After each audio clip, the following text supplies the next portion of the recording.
നമസ്കാരം പ്രിയപ്പെട്ടവരെ, എൻ്റെ മനസ്സിന് ഏറെ സങ്കടപ്പെടുത്തിയ ഒരു വീഡിയോ ഞാൻ ഇന്ന് കാണാനിടയായി. കർണാടക ശിരൂരിൽ മരണപ്പെട്ടു പോയിട്ടുള്ള അർജുൻ എന്ന് പറയുന്ന സഹോദരിയുടെ വിവാഹമായിരുന്നു ഇന്നലെ. ആ ഒരു വിവാഹത്തിൽ നമ്മളെല്ലാവരും പ്രതീക്ഷിക്കുന്നത് ആ ഒരു വിവാഹത്തിന് മുൻപന്തിയിൽ നിൽക്കാൻ എന്തുകൊണ്ടും യോഗ്യനായിട്ടുള്ള മറ്റൊരു സഹോദരനുണ്ടല്ലേ കേരളത്തിലെ, നമ്മുടെയൊക്കെ സ്വന്തം മനാഫ് എന്ന് പറയുന്ന വ്യക്തി ഇല്ലായിരുന്നുണ്ടെങ്കിൽ അർജുൻ എന്ന് പറയുന്ന ഒരു സഹോദരനെ ഒരുപക്ഷെ ചിലപ്പം നമ്മളിൽ പല ആളുകളും അറിയാതെ പോയേനെ. സാധാരണ നമ്മുടെ നാട്ടിൽ നിന്നും അന്നം തേടി ഒരുപാട് മലയാളികൾ വിദേശ രാജ്യങ്ങളിലേക്കും ഇന്ത്യയുടെ പല സംസ്ഥാനങ്ങളിലേക്ക് പോയി മരണപ്പെടുന്ന വാർത്തകൾ നമ്മൾ ചിലപ്പം ഇങ്ങനെ ജസ്റ്റ് ഒന്ന് കേട്ടുപോകാറുണ്ട്. അതുപോലെ ഒരു അർജുൻ്റെ വാർത്തയും നമ്മൾ കേട്ടുപോയേനെ. ശിരൂർ എന്ന് പറയുന്ന സ്ഥലത്ത് തടിയും കയറ്റി വന്ന അർജുൻ ഓടിച്ചിരുന്ന ലോറി, ആ ലോറി ഒരു ചായക്കടയ്ക്ക് സമീപം പാർക്ക് ചെയ്ത സമയത്താണ് വലിയ രീതിയിലുള്ള ഒരു മണ്ണിടിച്ചിലുണ്ടായി. ആ മണ്ണിടിച്ചിലിൽ പെട്ട് അർജുൻ എന്ന് പറയുന്ന സഹോദരൻ ആ പുഴയിലേക്ക് പോയത്. പിന്നീട് നീണ്ട 10-30 ദിവസത്തെ കഠിന പ്രയത്നത്തിൽ അർജുൻ എന്ന് പറയുന്ന സഹോദരനെ തിരിച്ചു കൊണ്ടുവന്നതും നമ്മുടെ മനാഫ് എന്ന് പറയുന്ന വ്യക്തിയാണ്. അദ്ദേഹത്തിൻ്റെ അമ്മയ്ക്കും മകനും ഭാര്യയ്ക്കും ഒരു വാക്ക് കൊടുത്തിരുന്നു, ഞാൻ ജീവനോടുണ്ടെന്നുണ്ടെങ്കിൽ എൻ്റെ സഹോദരനായിട്ടുള്ള അർജുനെ ഞാൻ നിങ്ങളുടെ മുന്നിൽ കൊണ്ടുവരുമെന്ന്. അവിടുത്തെ പോലീസുകാരുമായും നിയമപാലകരുമായി നിരന്തരം പ്രശ്നങ്ങളുണ്ടാക്കി വലിയൊരു പോരാട്ടം നടത്തിയിട്ടാണ് മനാഫ് എന്ന് പറയുന്ന വ്യക്തി അർജുൻ്റെ ആ ശേഷിച്ച ബാക്കി ശരീരം നാട്ടിലേക്ക് കൊണ്ടുവന്ന് ആ അമ്മയുടെ മനസ്സിന് ശാന്തിയും സമാധാനവും കിട്ടുന്ന രീതിയിൽ ശരീരത്തിൻ്റെ കർമ്മങ്ങൾ നടത്തിയതല്ലേ. എന്നാൽ ആ ഒരു വിഷയം അർജുനെ കിട്ടുന്നതിന് തൊട്ട് മുമ്പ് വരെ കേരളത്തിലെ എല്ലാവരുടെയും പ്രിയപ്പെട്ട സഹോദരനായിരുന്നു മനാഫ്. ആ അർജുൻ്റെ ബോഡി കിട്ടിയതിന് ശേഷം മനാഫ് പിന്നെ വെറുക്കപ്പെടുന്നവനായിട്ടാണ് നമ്മളെല്ലാവരും കണ്ടത് അല്ലേ. പല സോഷ്യൽ മീഡിയയിലും പല ദൃശ്യമാധ്യമങ്ങളടക്കം ഈ കേരളത്തിൽ മനാഫ് എന്ന് പറയുന്ന ആ ഒരു വ്യക്തി, അല്ലെങ്കിൽ മനാഫ് എന്ന് പറയുന്ന ഒരു ഐഡന്റിറ്റി, അദ്ദേഹം ഒരു മുസ്ലിം ആയതുകൊണ്ട് മാത്രം മനാഫിനെ വേട്ടയാടിയ ഒരുപാട് നാറികൾ നമ്മുടെ ഈ സമൂഹത്തിലുണ്ടായിരുന്നു. അതിൽ ഏറ്റവും കൂടുതൽ മുതലെടുക്കാൻ ശ്രമിച്ചത് ഈ നാട്ടിലെ സംഘപരിവാർ തീവ്രവാദികൾ തന്നെയായിരുന്നു. എന്തായാലും കേരളത്തിലെ വലിയൊരു ജനസമൂഹം ഇന്നും മനാഫ് എന്ന് പറയുന്ന ആ ഒരു മനുഷ്യനെ സ്നേഹിക്കുന്നുണ്ട്. ഈ ഒരു കല്യാണ വാർത്ത അറിഞ്ഞ മനാഫിന്റെ മനസ്സ് വല്ലാണ്ട് വേദനിച്ചിട്ടുണ്ടാവും. കാരണം മനാഫിനെ ആ കല്യാണത്തിൽ അവർ ആരും ക്ഷണിച്ചില്ല എന്നുള്ളതാണ്.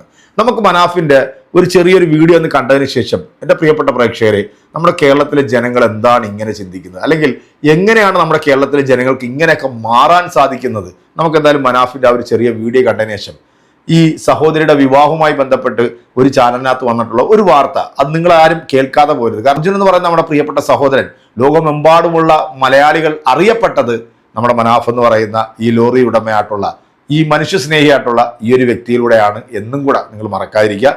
നമുക്ക് ആ വീഡിയോയിൽ ഒന്ന് പോകാം. ഒരാൾ ഒരു കാര്യത്തിന് ഉറച്ച് മുന്നോട്ടേക്ക് പോയാൽ അതിൻ്റെ ഉത്തരാണ് ആ കാണുന്നത്.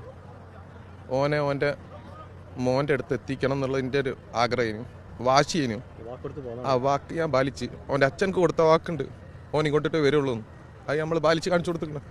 അതിൻ്റെ ഉള്ളിൽ ഓനുണ്ട്.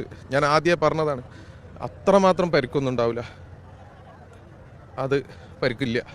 നിങ്ങൾക്കറിയാലോ, ഞാൻ എല്ലാവരോടും പറഞ്ഞാണ് ക്യാബിൻ്റെ ഉള്ളിൽ ഉണ്ടാവും എന്നുള്ളത്. ഓൻ ആ ക്യാബിൻ്റെ ഉള്ളിലുണ്ട്. അവർക്ക് എന്താ പറഞ്ഞു കഴിഞ്ഞാൽ അർജുന ഒരു വിശ്വാസമുണ്ട് നമ്മളെ മുകളിൽ, ഓൻ എന്ത് പറ്റിയാലും ഓൻ്റെ വീട്ടിലെത്തിക്കും എന്നുള്ളത്. ആ വാക്ക് നമ്മൾ പാലിച്ചിരിക്കണം. ഇനി ഓൻ്റെ വീട്ടിലേക്ക് ആ ഒരു ലെവലിലെങ്കിലും ഓൻ്റെ വീട്ടിൽ ഓനെ എത്തിക്കും തീർച്ചയായിട്ടും. ഇതിൻ്റെ പിന്നിൽ ഒരുപാട് പ്രയാസപ്പെട്ടിരിക്കണം ഞാൻ. പല ആളുകളും പലതും പറഞ്ഞു, വണ്ടി കിട്ടാനാണ്, അർജുനെ കിട്ടാനല്ല. ആ വണ്ടി ഞാൻ ഇപ്പം പറയുന്നു, ആ വണ്ടി ജസ്റ്റ് പൊന്തിക്കുക, അതിന്ന് ഓനെടുക്കുക, ആ വണ്ടി അവിടെ തന്നെ ഇട്ടേക്ക്. നമുക്ക് ആ വണ്ടി വേണ്ട, ആ മരവും വേണ്ട, ഒന്നും വേണ്ട, ജസ്റ്റ് ആ വണ്ടി അവിടുന്ന് പൊന്തിക്കുക. ഓനെ അതിൻ്റെ ഉള്ളിൽ നിന്ന്, ആ ക്യാബിൻ്റെ ഉള്ളിൽ നിന്ന് എങ്ങനെ ഇറക്കണം എന്ന് അപ്പോൾ ആലോചിക്കുന്നത് ഫയർഫോഴ്സ് ടീം.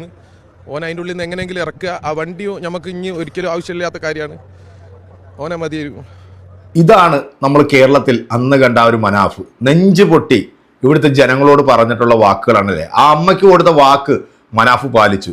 കാരണം അദ്ദേഹത്തിന്റെ ബിസിനസ്സും അദ്ദേഹത്തിന്റെ കുടുംബവും ജീവിതവും എല്ലാം ഇന്നത്തെ ഒരു അവസ്ഥയിൽ വളരെ പരിതാപകരമാണ്, വളരെ താറുമാറായിട്ടുള്ള ഒരു അവസ്ഥയിലാണ് അദ്ദേഹം അതിൽ നിന്നൊക്കെ അതിജീവിച്ച് മുന്നോട്ട് വരുന്ന ഈ ഒരു സാഹചര്യത്തിലാണ് അർജുൻ്റെ സഹോദരിയുടെ വിവാഹം നടന്ന വാർത്ത നമ്മുടെ പ്രിയപ്പെട്ട മനാഫ് കേൾക്കുന്നത്. നമുക്ക് ആ ഒരു വീഡിയോ ഒന്ന് കണ്ടു നോക്കിയാലോ.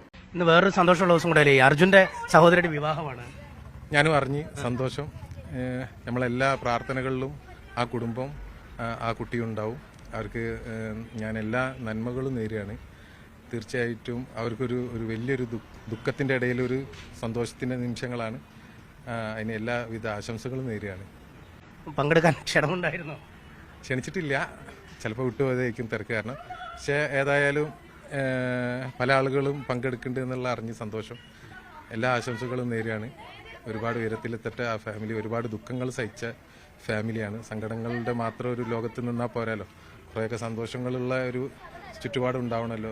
അതുകൊണ്ട് എൻ്റെ കുടുംബത്തിൻ്റെ എല്ലാ ആശംസകളും നേരുക. ഈ കല്യാണത്തിൽ പങ്കെടുക്കാൻ എത്തുന്നവർ വിളിക്കുന്നുണ്ടായിരിക്കും അല്ലേ? അതെ വിളിക്കുന്നുണ്ട്. കുഴപ്പമുള്ള കേസല്ല. പിന്നെന്താ പറഞ്ഞു കഴിഞ്ഞാൽ നല്ലൊരു ദിവസമാണ്. അവർക്ക് വിട്ടുപോയതായിരിക്കും. ഏതായാലും നല്ലൊരു ഭാവി ഉണ്ടാവട്ടെ എന്ന് പ്രാർത്ഥിക്കുക. നമ്മൾ മൊത്തം കുടുംബം ഓരോ സപ്പോർട്ട് ചെയ്ത് അവരുടെ കൂടെ തന്നെ ഉണ്ട്. ഒരു ആശയക്കുഴപ്പം വന്നായിരിക്കും അല്ലേ? നേരത്തെ ഇത് കഴിയാറായപ്പോൾ തന്നെ ഒരു കൺഫ്യൂഷൻ ഉണ്ടായിരുന്നു അവർക്ക് അല്ലേ? ചില തെറ്റിദ്ധാരണകൾ ഉണ്ടായി പരസ്പരം. ഉണ്ടായിനി, അതൊക്കെ പരസ്പരം അങ്ങോട്ടും ഇങ്ങോട്ടും പറഞ്ഞു തീർത്തതാണ്. പിന്നീട് വേറെ പ്രശ്നങ്ങളൊന്നുമില്ല. ചുരുക്കി പറയുകയാണെന്നുണ്ടെങ്കിൽ ഞാൻ ഇത്രയും കൊല്ലത്തിൻ്റെ ഇടയിൽ ഞാൻ അർജുൻ എന്നുള്ള ഒരു പേര് പോലും മറ്റൊരു സ്ഥലത്ത് ഉപയോഗപ്പെടുത്തിയിട്ടില്ല. നമ്മൾ ചെയ്ത ഒരുപാട് നന്മകളിൽ ഒരു നന്മ അത്രേ ആ വിഷയത്തെ കാണുന്നുള്ളൂ. അതിനു വേണ്ടിയിട്ട് അതിൻ്റെ കയ്യിൻ്റെ പരമാവധി ശ്രമം നമ്മൾ ശ്രമിച്ച് അതിനു വേണ്ടിയിട്ട് സാമ്പത്തികമായിട്ടും ശാരീരികമായിട്ടും ചെയ്യാവുന്ന പരമാവധി നമ്മൾ ചെയ്തിട്ടുണ്ട്. ഈ വ്യക്തിപരമായ ഒരുപാട് നഷ്ടങ്ങളും ഉണ്ടായിട്ടുണ്ട് അല്ലേ? തീർച്ചയായിട്ടും എന്തായാലും നഷ്ടങ്ങളില്ലാതെ നിൽക്കില്ലല്ലോ. ഒരു വലിയൊരു ദുരന്തം, അതിനൊരുപാട് ചിലവുകൾ ഉണ്ടായതാണ്. അതൊക്കെ റിക്കവറി ചെയ്ത് വരുന്നുള്ളൂ. കച്ചവടം താറുമാറായി, ജീവിതം എല്ലാ രൂപത്തിലും ഇങ്ങനെയൊക്കെ തന്നെ ആണല്ലോ. പക്ഷെ സന്തോഷമുണ്ട്. നമ്മൾ ആ വിഷയത്തിൽ സത്യസന്ധമായി ദൈവത്തിന് മുന്നിൽ ബോധ്യപ്പെടുത്താനുള്ള രൂപത്തിലുള്ള എല്ലാ കാര്യങ്ങളും ചെയ്തിട്ടുണ്ട്. മുന്നോട്ട് സ്ഥലത്ത് പോകാൻ പറ്റാത്തൊരു വിഷമം ഇല്ല. നമ്മളെല്ലാവരും മെയിനായിട്ട് എന്താ പറയുക, ഒരു കല്യാണം എന്ന് പറയുമ്പോൾ ഒരു പ്രാർത്ഥിക്കുക എന്നുള്ളതാണല്ലോ വേണ്ടിയത്. ആ വധുവരന്മാർക്കും വേണ്ടി പ്രാർത്ഥിക്കാൻ. അതിപ്പോൾ അവിടെ ആ സ്ഥലത്ത് പോകേണ്ട ആവശ്യമില്ല. നമ്മളെ കുടുംബത്തിൻ്റെ മൊത്തം പ്രാർത്ഥന അവർക്ക് എപ്പോഴും ഉണ്ടാവും. ഇത് കേൾക്കുമ്പോഴും ആ മനാഫിന്റെ ആ നെഞ്ചുപൊട്ടിയുള്ള വേദന നമുക്ക് കേൾക്കാൻ സാധിക്കും അല്ലേ? കാരണം അത്രത്തോളം കേരളത്തിൽ ചർച്ചാ വിഷയമായിട്ടുള്ള ഒരു മനുഷ്യനെ കുറിച്ചിട്ടാണ് നമ്മളിപ്പോൾ കേട്ടത്. അതായത് നമ്മൾ പറയാറുണ്ടല്ലോ അല്ലേ, നന്ദി കെട്ട ഒരു കൂട്ടം മനുഷ്യരെന്നൊക്കെ.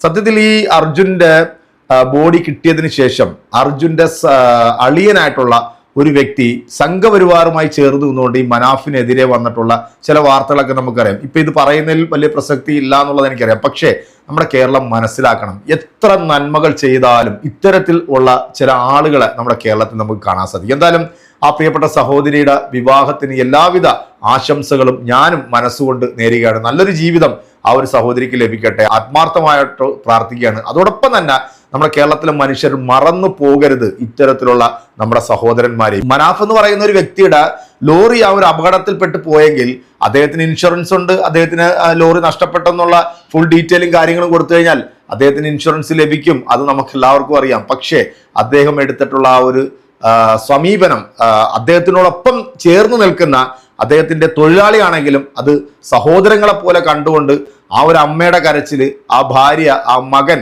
ാണ് മനാഫ് എന്ന് പറയുന്ന വ്യക്തി നോക്കിക്കണ്ടതല്ലേ. കേരളത്തിൽ ഒരിക്കലും മനാഫിന് യൂട്യൂബിൽ 5 ലക്ഷം ഫോളോവേഴ്സ് ഉണ്ടാകും, മനാഫിന് യൂട്യൂബിലൂടെ പണം ഉണ്ടാക്കും എന്നൊന്നും ഒരിക്കലും വിചാരിച്ചിട്ടല്ല മനാഫ് അന്ന് അടിയുറച്ച് ആ ഒരു വിഷയത്തിൽ നിൽക്കുകയും ആ ഒരു ലക്ഷ്യസ്ഥാനത്തേക്ക് മനാഫിന് എത്താൻ സാധിച്ചത്. കേരളത്തിലെ ജനങ്ങൾ കൊടുത്തിട്ടുള്ള ഒരു അംഗീകാരമാണ് മനാഫ് എന്ന് പറയുന്ന ആ ഒരു നന്മ മരത്തിന്. പക്ഷേ മനാഫിനെ ദ്രോഹിച്ചവർക്കും മനാഫിനെതിരെ വന്നവരുമൊക്കെ ഇന്ന് ഏത് അവസ്ഥയിലാണെന്നുള്ളതും നമുക്ക് എല്ലാവർക്കും വളരെ വ്യക്തമായിട്ട് അറിയാം. ഒരുപാട് സാമ്പത്തിക ബുദ്ധിമുട്ടും അദ്ദേഹത്തിന്റെ ബിസിനസ് തന്നെ തകർന്നു പോകുന്ന തരത്തിൽ ഒരുപാട് സംഭവങ്ങൾ ഉണ്ടായിട്ടുണ്ട്.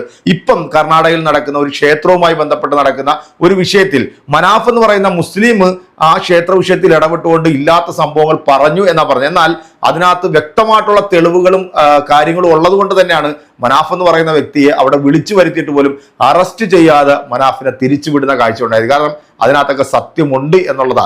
മനാഫ് എന്ന് പറയുന്ന വ്യക്തി അദ്ദേഹത്തിന്റെ ആ ഒരു മനസ്സ് സഹജീവികളോട് നന്മ കാണിക്കുക എന്നുള്ളതാണ് ഒരു രീതി. എന്തായാലും ഈ ഒരു വിഷയത്തിൽ ഒരുപാട് സങ്കടത്തോടുകൂടി തന്നെയാണ് ഞാൻ ഈ ഒരു വീഡിയോ ചേർണം. ഒരിക്കലും ആ അമ്മ മനാഫ് എന്ന് പറയുന്ന ആ ഒരു സഹോദരനെ മറന്നു പോകരുതായിരുന്നു. സഹോദരി ആ മനാഫ് എന്ന് പറയുന്ന വ്യക്തിയെ മറന്നു പോകരുതായിരുന്നു.